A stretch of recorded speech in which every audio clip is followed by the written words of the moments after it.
అక్రమంగా కేసులు బనాయించే ప్రయత్నం ఈ ప్రభుత్వం మానుకోకపోతే ఖచ్చితంగా మా కోర్టులు ఉన్నాయి, చట్టాల గురించి అవగాహన ఉంది.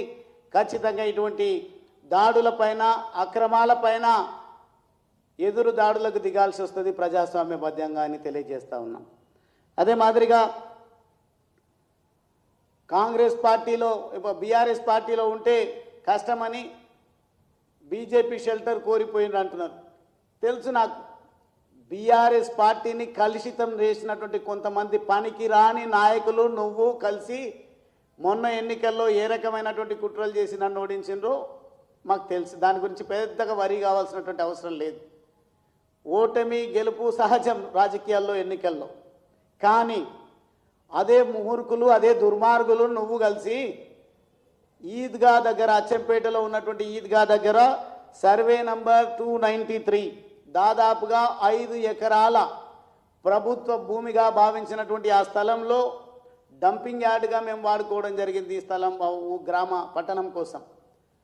ఆ డంపింగ్ యార్డ్ కాస్త ఈరోజు రియాల్టర్ల చేతిలో వ్యాపార వస్తువుగా మారింది. దాంట్లో నీకెన్ని కోట్ల రూపాయలు ముడుపులు ముట్టినాయో ప్రజల్లో విస్తృతంగా చర్చ జరుగుతూ ఉంది.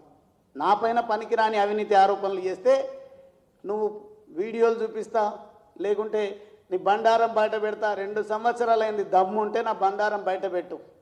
ఎక్కడైనా నేను అబద్ధాలు చెప్పి లేదంటే అక్రమాలు చేసి అవినీతికి పాలు పడ్డట్టుంటే వీడియోలు ఉన్నాయని పనికిరాని మాటలు మాట్లాడుతున్నావు కదా, దమ్ముంటే వీడియోలు బహిర్గతం చేయి. గుప్త నిధుల పేరిట గువ్వల బాలరాజ్ గుప్త నిధులు, ఈ రైమింగ్ బాగుంది అని ఏదో సెంటెన్స్ సెట్ చేసి ఆ రోజు ప్రజల లోపల కావాలని ఒక చర్చకు తెరలేపినావు. నీ ఎంబడున్నటువంటి కాంగ్రెస్ పార్టీకి సింపథైజర్లు కాదు, పూర్తిగా కార్యకర్తల్లాగా ఉన్నటువంటి ప్రభుత్వ ఉపాధ్యాయులు అడ్డంగా లక్ష్మాపూర్ గ్రామంలో లక్ష్మీ నరసింహస్వామి దేవాలయం దగ్గర గుప్త నిధులు తవ్వడానికి వెళ్ళి అడ్డంగా దొరికిపోయిన సంగతి అచ్చంపేట ప్రజలకు తెలుసు. అదే మాదిరిగా రాయల్గండి దగ్గర మీ రేవంత్ రెడ్డి వదినమ్మ అప్పుడు ఒక 3-4 సంవత్సరాల ముందు తన బ్యాచ్తోన వచ్చి రాయల్గండి దగ్గర గుప్త నిధుల కోసం తవ్వి అడ్డంగా దొరికిపోయినరు. ఇవన్నీ మీ ఆనవాయితీ, మీ సంస్కృతి. గువ్వల బాలరాజ్ ఎట్టి పరిస్థితుల్లో ప్రజాధనాన్ని లూటీ చేయడం కోసమో లేదంటే రాజకీయాలను వాడుకొని ఎదగడం కోసమో ఏ రోజు కూడా ప్రయత్నం చేయడు. మీరు అంటున్నారు కదా పదే పదే గుంపు మేస్త్రి కూడా. ఎస్, నేను ఒక సామాన్య మేస్త్రి, గుంపు మేస్త్రి కూడా కాదు, ఒక వలస కూలి కడుపులో పుట్టిన అసలు సిసలైనటువంటి మీ గుంపు మేస్త్రి ముఖ్యమంత్రి ఈరోజు అక్షరాలు నేర్చుకోవడానికి హార్వర్డ్ యూనివర్సిటీకి వెళ్ళిండని సమాచారం వస్తూ ఉంది. కానీ 3 రోజుల నుంచి ఎక్కడున్నాడో ఎవరికి తెలియదు అని అంటున్నారు. ఆయన ఎక్కడ గుప్త నిధులు తవ్వడానికి వెళ్ళినారో, ఎక్కడ అక్రమ ఆర్జనకు పాల్పడుతూ ఉన్నారో తెలియదు. దాని గురించి సమాధానం చెప్పండి. అదేవిధంగా మేము చాలా వరకబెట్టినాం సిబిఎం ట్రస్ట్ ద్వారా అని చెప్పేసి, సిబిఎం ట్రస్ట్ ద్వారా ఉమామహేశ్వర దేవాలయానికి వచ్చేటువంటి భక్తులకు ఉచిత బస్సు సౌకర్యం కల్పిస్తామని చెప్పి బస్సు ఏర్పాటు చేసి భక్తులను ఈ దైవభక్తి నుంచి దూరం చేస్తున్నటువంటి దుర్మార్గుడివి నువ్వు అని సందర్భంగా తెలియజేస్తా ఉన్నా. ఒక్కొక్క భక్తుడు కింద నుంచి గుట్ట పైనుంచి కింద నుంచి దేవుడి దగ్గరికి వెళ్ళడానికి 50 రూపాయలు, అది కూడా గంటల తరబడి భక్తులందరూ జమైన తర్వాత నీ బస్సు మొదలు పెడుతున్నావు. ఇది నీ నైజం, ఇది నీకు దేశభక్తి దైవభక్తి ఉంది. అదేవిధంగా బొడ్రాయి పండగ పేరిట నువ్వు చేసిన కరప్షన్ అంతా ఇంత కాదు.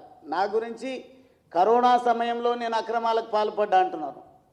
దమ్ముంటే నేను కరోనా సమయంలో ఖర్చు పెట్టింది, గ్రామాలలో పర్యటించింది, ప్రజలకు నిత్యావసర వస్తువులను సరఫరా చేసింది, దాతలు ఒక గొప్ప సేవాభావం కలిగినటువంటి వాళ్ళు చేసిన సహాయం తప్పిస్తే నువ్వు కానీ నీ కాంగ్రెస్ పార్టీ కానీ పార్టీలకు అతీతంగా మనం ప్రజలను ఆదుకుందాము అని చెప్పేసి మాట్లాడితే ఏ ఒక్కరోజు కూడా రాలేదు. కానీ ఈరోజు నన్ను చర్చలకు పిలుస్తున్నావు.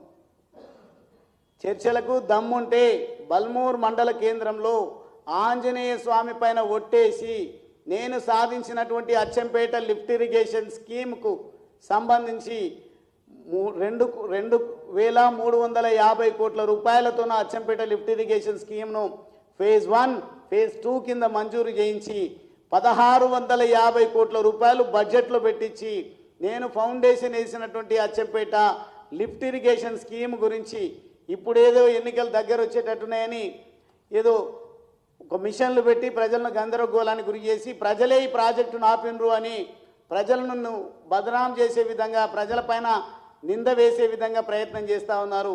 కానీ హనుమంతుడు వదులుతాడేమో కానీ దేవుడు కాబట్టి ఓటర్ దేవుళ్ళు మాత్రం నిన్ను ఉపేక్షించరు, ఖచ్చితంగా రాజకీయంగా నిన్ను పాతరేస్తారు అని ఈ సందర్భంగా వంశీకృష్ణ గారికి నేను తెలియజేస్తా ఉన్నా.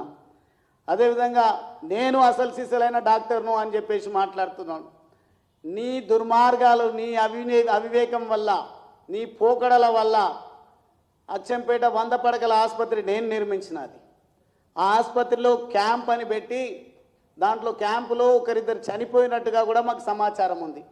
దాన్ని దాచిపెట్టడం కోసం ఎంత పైరవీలు చేసినవో, నీ అవివేకం ఏందో, నువ్వు ఏం పనికిరాని డాక్టర్వో ప్రజలందరికీ కూడా తెలుసు.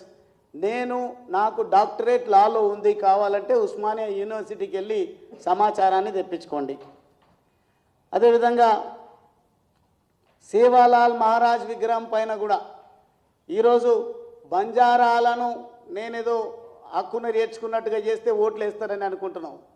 నీకంటే నాకంటే మన అచ్చంపేటలో ఉన్నటువంటి బంజారా సోదర సోదరిమణులు బాగా చదువుకున్నారు, అవగాహన ఉంది, కష్టాల కడలి నుంచి వచ్చిండ్రు.